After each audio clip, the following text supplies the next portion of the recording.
बिना साखरेची, आजारपणात तोंडाला चव नसेल तर चव आणणारी अशी चविष्ट आणि गोड आंबट अशी आवळ्याची चटणी तयार आहे.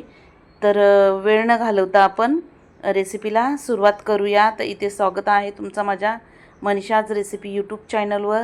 आणि आज आपण बघूया आवळ्याची एकदम कमी मेहनतीमध्ये झटपट अशी चटणी कशी बनवायची ती. आज आपण आवळ्याचा असा एक पदार्थ बनवणार आहोत की जो वर्ष तर 2 वर्ष तर टिकणारच. पण तुम्हाला सर्दी, खोकला, कंबरदुखी, गुडघेदुखी, चष्म्याचा नंबर कमी करण्यासाठी त्याचा उपयोग होईल. तर इथे मी 1 किलो आवळं घेतले. तर आवळ्यांची सीझन जवळजवळ संपत आलेली आहे. तर जेव्हा सीझन असते तेव्हा तुम्ही आवळा आणून हा पदार्थ तुम्ही बनवू शकता. तर स्वच्छ 2 ते 3 पाण्यामध्ये मी आवळं धुवून घेतलेत. आता एका साईडला आपण आता इथे मी कढईमध्ये पाणी ठेवलेलं आहे आणि हा लिंबूचा तुकडा टाकून घेते म्हणजे पातेला कढई काळी होणार नाही आहे. आणि त्याच्यामध्ये आपण हा चाळण ही ठेवून घेणार आणि झाकण देऊन 10 ते 15 मिनटं आपण याला स्टीम करून घेणार आहोत. मिनटं झाली आहेत, आपण झाकण काढून बघूया. आवळं छान आपली स्टीम झालेली आहेत. ही फुटलेत, 2 भाग झालेत. म्हणजे इथे मी गॅस बंद करते आणि आता आपण आवळं ही थंड करून घेऊ. आता आवळं थंडी होतं तोपर्यंत त्या आवळ्यामध्ये टाकण्यासाठी इथे मी मोठीवाली खडी साखर घेतलेली आहे. ही आयुर्वेदिक असते. तर इथे आज आपण साखरेचा वापर करणार नाही आहे. तर खलबत्त्यात फोडून त्याचा मिक्सरमधनं आपण पावडर करून घेऊ. आणि ही खडी साखर उष्णता कमी करण्यासाठी खूप उपयोगी आहे.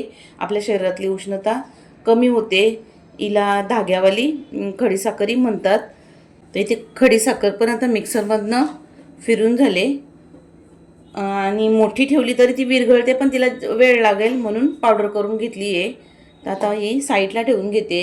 आता आवळत थंडी झाली तर आपण त्यांना या असा ग्रेटर घ्यायचा किंवा किसनी आणि त्याच्यावर जो मोठा भाग असतो त्याच्याने आपल्याला ही आवळं ही अशी किसून घ्यायची. या पद्धतीने आपल्याला ही अशी मोठी मोठी ही आवळं किसून घ्यायची. तर ही सगळी आवळं मी किसून घेते. आता आपण घेतलेली आवळा अशी छान किसून घेतलेली आहे. जाडसर अशी, जास्त स्मूथ नाही करायचं, थोडंसं असं जाडसरच ठेवायचं आहे. आणि जर तुम्हाला किसनीत करायचं नसेल तर तुम्ही सुरीने पण बारीक असं कट करून घेऊ शकता. तर चला आपण बनवायला सुरुवात करूया. इथे मी गॅसवर कढई ठेवली आहे आणि त्याच्यामध्ये 2 चमच इतकं आपण तूप टाकून घेऊया. म्हणजे त्या पदार्थाला छान शायनिंग पण येईल. बटर करून ठेवलेला आवळा आहे तो याच्यामध्ये टाकून घ्यायचा. असं आपण असं परतून घेऊया तुपामध्ये. आता इथे आपण खडी साखरची जी पावडर बनवून ठेवली होती ती टाकून घेऊ. इथे मी 250 ग्रॅम इतकी खडी साखरची पावडर घेतली आहे. 250 ग्रॅम मी इथे गूळ सुरीने बारीक कट चिरून घेतलेला आहे तो टाकून घेते. म्हणजे आपण 1 किलो आवळा घेतले तर त्याला खडी साखर आणि गूळ असा अर्धा किलो घेतले. खडी साखर आणि गुळामध्ये आपल्याला ही आवळा शिजून घ्यायची. आता याच्यामध्ये आपण बाकीचं साहित्य पण टाकून घेऊया. इथे मी 4 ते 5 ते 6 लवंग घेतलेले आहेत ते टाकून घेऊ. आणि एक जायफळ घेतला आहे, त्यातला आपण अर्धा जायफळ याच्यामध्ये किसून टाकायचं. अर्धा जायफळ इतकं मी किसून टाकलं आहे. 1 चमचभर सुंठ पावडर, पाव चमचभर मिरी पूड, 1 दालचिनीचा तुकडा, अर्धा चमचा काळा मीठ आणि 1 चमचा काश्मीरी मिरची पूड घेतली आहे. ही तिखट नसते, ही फक्त आपण कलरसाठी वापरतो. हे सगळं आता आपल्याला मिक्स करून घ्यायचं आणि ह्या गुळ आणि साखरेमध्ये त्याला शिजून घ्यायचे. आणि ह्या पद्धतीने आपण आवळांचं हे बनवला तर न उन्हात सुकवण्याची झंझट न कसलीच. आणि एकदा बनवा आणि 1 ते 2 वर्ष ते छान राहतो, खराब होत नाही. आणि जसं जसं ते जुनं होतं तसं तसं अजून टेस्टी होतो ते, त्याची चव दुप्पट वाढते. आणि गॅसची फ्लेम मी फास्ट ठेवलेली आहे, पण सतत हात चालवत राहायचे आपल्याला, नाहीतर ते खाली जळू शकतो. आता 1 ते 2 चमचे इतके मी भोपळा आणि टरबूजच्या बिया टाकून घेते. याच्याने दिसेल पण छान आणि चव पण छान लागेल आणि रंग पण सुंदर आलेला आहे, पाहू शकता तुम्ही. तर इथे आता आवळ्याचे आपला तयार झालेला आहे, कारण याच्यातलं पूर्ण पाणी सगळं सुकलं आहे आणि तुम्ही पाहू शकता छान असा चिपचिपा झालेला आहे. आपल्याला काय कोणता पाक वगैरे नाही बनवायचा. ते कढईला हा बॅटर सोडतो. म्हणजे इथे आहे तयार झालेला आहे. झालंय की नाही हे चेक करण्यासाठी तुम्ही थोडंसं हे हातावर असं बघू शकता, चिपचिपा आहे. तर याचं असं झालं का गॅस बंद करून टाकायचा आणि थंड करून घेऊ.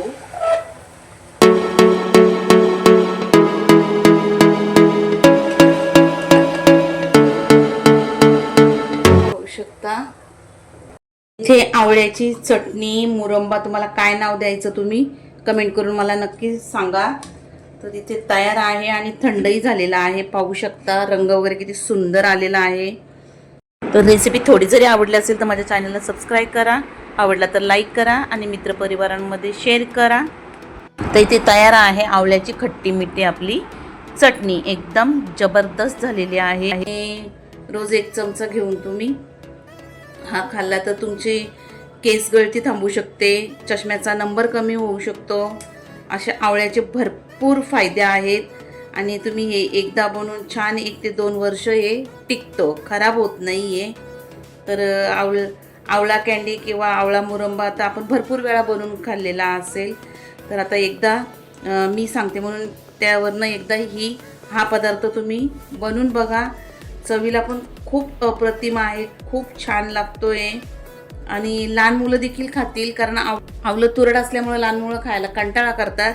पण तुम्ही जर अशी ही चटणी गोड आंबट तिखट बनवली तर लहान मुलं पण आवडीने खातील, इतकी मस्त होते.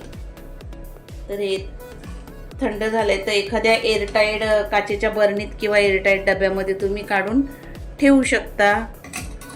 पाहू शकता हा एअरटाईट डबा घेतलेला आहे, टपरवेअरचा आहे तो. तर त्याच्यामध्ये हे भरून ठेवते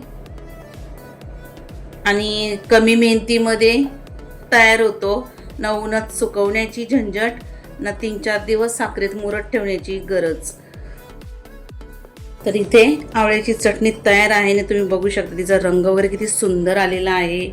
तुम्ही हे चमचभर घेऊन रोज जर खाल्ला तर तुमची गुडघेदुखी, कंबरदुखी, केसांची समस्या कधी बरी झाली तुम्हाला समजणार पण नाही आहे.